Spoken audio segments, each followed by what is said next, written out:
Las 8:35, regresamos al telediario. Hace unos días murió a los 94 años la señora Consuelo Loera Pérez, madre de Joaquín El Chapo Guzmán, ex líder del cártel de Sinaloa que influyó en muchos jóvenes de Sinaloa. Pero justamente, ¿cuál fue la influencia que tuvo su madre en otras mujeres de la región de La Tuna, allá en el estado de Sinaloa? Justamente para hablar de esto nos enlazamos con Óscar Valderas, periodista de Milenio. Óscar, buenos días, gusto tenerte nuevamente en este espacio, ahora a la distancia. Un placer saludarte, hermano, para que nos expliques un poco más, que nos des contexto justamente la situación de la madre del Chapo. ¿Qué tanto influyó en el Chapo? ¿Qué tanto influyó en la sociedad? ¿Y qué tanto le cambió la imagen, justamente para bien o para mal, el que estuviera tan presente o que fuera tan presente la madre de un narcotraficante? Adelante, hermano. Querido David, qué gusto saludarte. Pues mira, la verdad es que María Consuelo Loera Pérez, mejor conocida como la mamá del Chapo Guzmán, porque esa era la manera en la que era conocida, no solamente en México, sino en el mundo, pues fue una mujer que no solamente moldeó, o intentó moldear, más bien dicho, los valores del cártel de Sinaloa, sino que además fue un ejemplo de cómo se tenía que llevar esta relación tan complicada entre las mujeres que daban a luz a niños que terminaban siendo grandes capos de narcotráfico, con la relación con Dios. La mamá del Chapo, doña Consuelo, una madre muy conocida por su gran dedicación a Dios, una madre muy abnegada, que al mismo tiempo tenía que lidiar con los pecados de su hijo. Y esta relación particular fue lo que la llevó a ser una mujer tan conocida y además pues tan auxiliada en el tema del crimen organizado. Sobre todo, me parece que su gran, digamos, aportación, si hay que decirlo de ese modo, a las mujeres en La Tuna, en Badiraguato, en Sinaloa, era justamente cómo tener este equilibrio entre sostener la Biblia con la mano izquierda y con la mano derecha cobrar los billetes de narcotráfico. Y a través de eso es que ella moldeó a mujeres que entendían que no podían meterse supuestamente en la relación de sus hijos con el narcotráfico, pero sí darles ciertos consejos sobre cómo guiar un cártel de las drogas. En algunos momentos incluso tratar de meter algún poco de, ¿cómo decirle?, de valores al crimen organizado, aunque esto pueda sonar contradictorio, como la idea, por ejemplo, de que los niños son intocables, de que no había que meterse con las mujeres, de que había que dejar fuera del negocio de sangre a los sacerdotes, a los doctores, al maestro del pueblo. Evidentemente reglas que sus hijos o los rivales de sus hijos a veces desobedecían por completo, pero era una parte, digamos, de su aportación. Si ya su hijo iba a ser el gran fundador y el gran ejecutor del crimen organizado, pues que hubiera una especie de códigos que pudieran guiar la actuación de su hijo. Creo que falló definitivamente en esta misión, doña Consuelo, no logró del todo ser una mujer que pudiera influir, digamos, de manera positiva en su hijo Joaquín y en su hijo Aureliano, el guano, que también es un objetivo prioritario del gobierno federal como gran criminal y gran traficante de fentanilo. Pero al menos queda ese intento, me parece que hizo, por intentar de darle algún cierto de valores al crimen organizado. Y justamente con este plan, esta ideología de la que tú comentas, ¿crees que haya sido fortuita?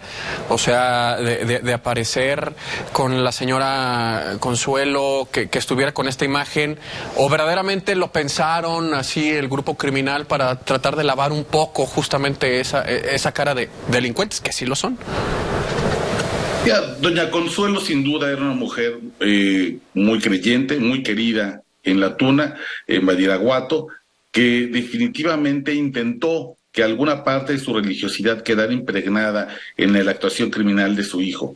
Hay uno de los grandes, por ejemplo, anécdotas que se cuenta sobre ella, y seguramente el auditorio lo recordará. En 1993, cuando es asesinado el cardenal Juan Jesús Posadas Ocampo en Guadalajara, Jalisco, los primeros reportes que llegaban del gobierno federal era que el autor intelectual y además material del asesinato de este cardenal había sido el propio Chapo Guzmán. Y la madre del Chapo Guzmán, doña Consuelo, llama a su hijo, y en un acto inusual, porque ella no se metía en el negocio de sus hijos, lo regaña. y además le dice, tienes que hacer una tregua ahora mismo con el cártel de Tijuana para que esto no vuelva a suceder y se resuelva el crimen del cardenal Posadas Ocampo. De ese nivel era su religiosidad, una mujer que incluso se decía que se carteaba con el Papa Juan Pablo II y intentaba, por los mayores medios posible, tratar de llevar un poco, insisto, como de valores o de códigos morales al cártel. Yo creo que esa es su gran aportación, esta idea de que los criminales de antes tenían códigos y podían tener algún cierto, digamos, límite dentro de su violencia, seguramente fue guiado por personas como doña Consuelo, y que además representan, por un lado, el fin de una era, porque los cárteles, en el momento en el que el Chapo tenía ese gran poder y doña Consuelo también tenía una vida activa, pues eran grupos criminales familiares y de algún modo tenían una cierta, una especie como de relación familiar entre ellos. Ahora ya no hay cárteles familiares, ya no existen los cárteles grandes como el cártel de Tijuana, el cártel de Sinaloa, y no, más bien tenemos brazos armados, más de 300 en este país, que ya no responden a los viejos valores que intentó, insisto, me parece de manera fallida, poner doña Consuelo. Oscar, ¿cómo estás? Muy buenos días, te saludan a Laura Lanís. Hola, qué gusto verte. Muchísimas gracias. Oye, hablando acerca de doña Consuelo, en el momento en el que ella pues ya no está pues al frente, porque básicamente estaba al frente de pues todo lo que ha generado su hijo, ¿no? Y dando estos códigos, entre comillas, de pues respetar a ciertas personas. ¿Qué es lo que se viene ahora? Que doña Consuelo ya no está, que ya no está tampoco para rezar por la gente que vive ahí en La Tuna y sus alrededores, que generalmente, pues como tú ya bien lo has mencionado en los diferentes artículos que has publicado, pues la gente se acercaba a ella para rezar, para orar, para pedir a Dios, pero también para otras cosas. ¿Qué va a pasar sin ella? Bien, doña Consuelo fue una mujer muy querida y respetada en La Tuna, justamente por esto que tú comentas, porque cada vez que había una persona que fallecía, no solamente en La Tuna, sino en algunas comunidades cercanas a Badiraguato, ella era quien guiaba el rosario, era, digamos, la persona a la que se acudía por sus conocimientos religiosos, que conocía prácticamente la Biblia de memoria. Incluso hay una anécdota de que solía prepararse espiritualmente en una capilla que su hijo, el Chapo Guzmán, mandó a construir justo atrás de su recámara.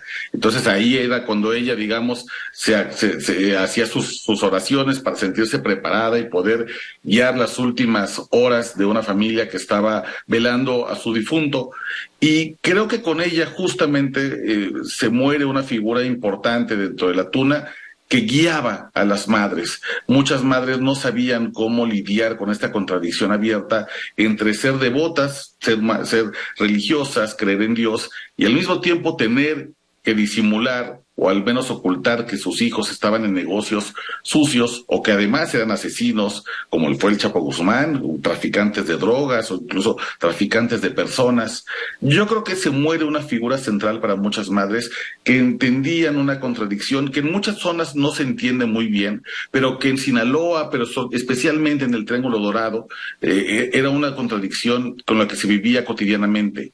¿Cómo ser querido, cómo ser respetado y al mismo tiempo pertenecer a una familia criminal, cómo amar a Dios y al mismo tiempo amar al narcotráfico? Me parece que esa es, yo creo que la gran reflexión que me queda a mí al menos sobre doña Consuelo, una mujer sin duda con muchas contradicciones, con muchas luces y sombras, pero que era querida en muchos lados, específicamente en el pueblo, y al mismo tiempo pues muy controversial en otros lugares donde la narcocultura no está tan metida como puede ser la Ciudad de México u otras regiones del país.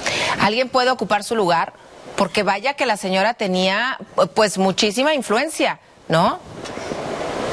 Sí, bueno, incluso se habla de que ella regañaba al Chapo, imagínate, dentro de los tiempos en el que el Chapo Guzmán era el criminal número 1, era el 701 de la lista de Forbes, ella tenía la capacidad de regañarlo y además dar los negocios, aunque ella nunca se metió y nunca formó parte de la estructura criminal del cártel de Sinaloa. Yo creo que no hay nadie, o sea, se muere, digamos, la gran abuela del narcotráfico, con esta serie de contradicciones tan interesantes. Se muere sin duda una mujer, insisto, querida, esto yo sé que puede generar como mucho escozor, puede ser muy controversial decirlo, pero se muere una mujer devota de Dios, eso es muy interesante, que intentó, insisto, ponerle valores al crimen organizado.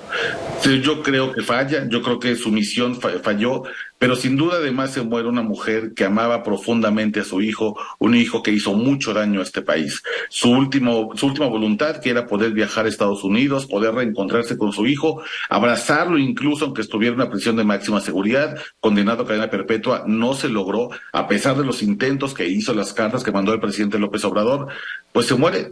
Y eso, pues yo creo que todo el mundo puede empatizar, una madre, una adulta mayor, que no logra su mayor anhelo, volver a ver a su hijo más querido.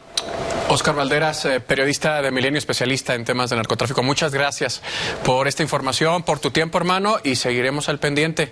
Buenos días.